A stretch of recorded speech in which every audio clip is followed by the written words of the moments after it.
Hello, I'm back.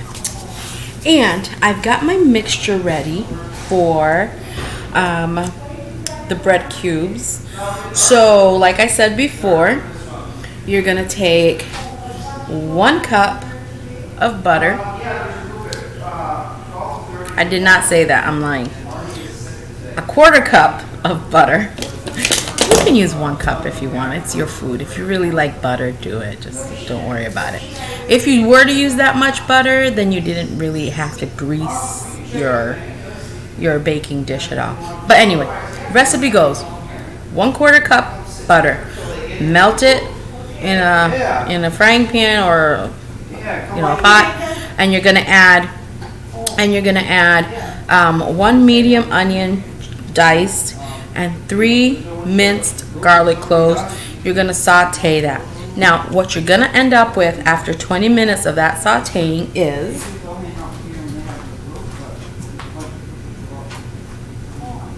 a lovely mixture. It's somewhat caramelized. I don't know if you guys can see it way up there. I'll put it this way a little bit.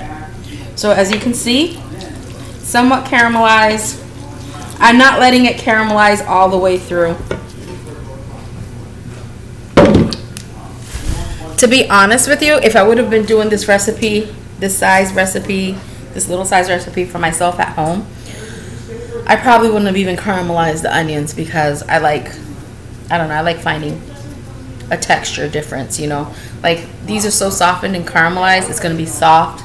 The bread pudding is soft, everything's soft, so I kind of like a little bit of texture in mine. But like I've always said, it's your food. You play with it. You do whatever you want with it. So while that was caramelizing, that 1/4 cup of butter with the 1 medium onion and 3 garlic cloves, while that was caramelizing, I cubed 2 French bread loaves into 1-inch diced, more or less 1 inch. It doesn't have to be perfect. We're not using a ruler. You don't have to measure it. That, and then the mixture, the egg mixture, the wet liquid mixture, is 5 large eggs. You're going to beat them. You're going to add 3 cups heavy whipping cream, a teaspoon salt, half a teaspoon pepper, or whatever other seasoning flavors you want. Like if you have Mrs. Dash and you want to add Mrs. Dash, you can do that too. Or, whatever. Powdered mustard, white pepper, cayenne pepper, whatever you want, whatever seasoning you want. That's where you're going to do this, okay? Now, what I also do, and it's not in this recipe, is if the bread doesn't seem to be soaking, because your bread pudding, if you put way too much liquid in it, would be like really, really mushy. It would be like not firm. But you don't want it to be dry either, because you want all your bread to be soaked. You don't want like crunchy bread hanging out. So I actually added to this some chicken broth, just regular old chicken broth. I added to it about a cup of chicken broth for this size recipe. So 5 large eggs, 3 cups heavy cream, and a cup of chicken broth, and then whatever seasonings you want. So now it's time to pour it over the bread. I got my big bowl of bread here, and we're just gonna pour it in there. Be careful not to spill some on the outside like I just did. The reason why I got gloves on is this: the best mixers you got, right? I'm gonna toss it around a little bit so that those that top bread gets to the bottom where all the liquid is soaking. Okay. Also, that's just the spatula I was using previously to mix this a little bit with. Also, at this point, I'm going to add my onions. Now, actually, I'm just going to add it to the other liquid. The reason why we're going to do this is because We want this onion flavor all throughout the whole bread pudding.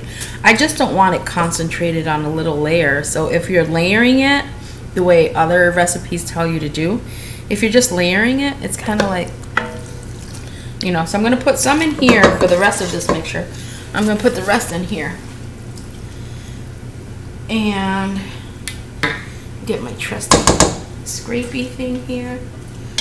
This is a Dutch oven. This is a Dutch pot, cast iron pot, and it's heavy. This is why it is sinking inside my bread bowl, because I can't hold it with just one hand. It's too heavy. Okay, so we got all that nice buttery, whoops, it happens. We got all that nice buttery, garlicky stuff in here. So I'm just gonna mix this one a little bit because I want it to get to the bottom one. By this right now, I've put like half the mixture into. Now remember, I tripled the recipe for tonight. I can tell that I'm gonna need definitely more liquid, because even though it has more than half the liquid already, you can tell that it's not, it's dry. Like some of the pieces, especially the bottom pieces of the bread, they're thicker, so they're gonna need a little more liquid.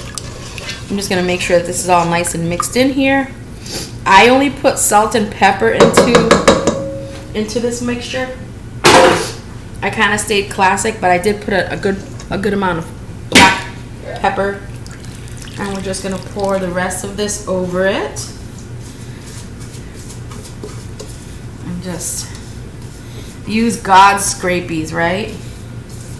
Don't worry if you don't have one of those nice synthetic scrapers. Use what God gave you. Hands. Okay. So we're gonna toss it around. Make sure that mixture gets, oh, that just smells so good. So we're gonna let this soak for about an hour, hour and a half. Because the bread wasn't very old, usually you use a 2 or 3 day old bread. This was only like a day old. And quite frankly, I think 2 of the loaves weren't even expired, you know. They weren't old at all. So I'm gonna leave this, I'm gonna cover this, and I'm gonna let it rest for about hour, hour and a half. And then before I put it in, I will mix in, I've got some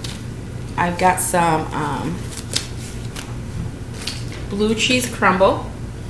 So I've got 2 4-ounce packages of blue cheese crumble. I've got an 8-ounce package of small diced ham, and I've got some extra feta. I'm going to do some feta cheese in it too. If you don't like feta cheese, if you don't like blue cheese, you can use gorgonzola cheese, you can use cheddar cheese, or Parmesan cheese. Like you can get that grated Parmesan and put it in. Asiago, Romano, you know, whatever cheese it is that you enjoy, you can do this. And I got some egg back there. And when you're dealing with eggs, make sure you always wipe everything down, because eggs can carry bacteria, and you don't want it spreading around your counter. So in a minute or two, I'll just go and spray it down with some bleach and do it. But I will see you guys in about an hour and a half while we put this in the oven.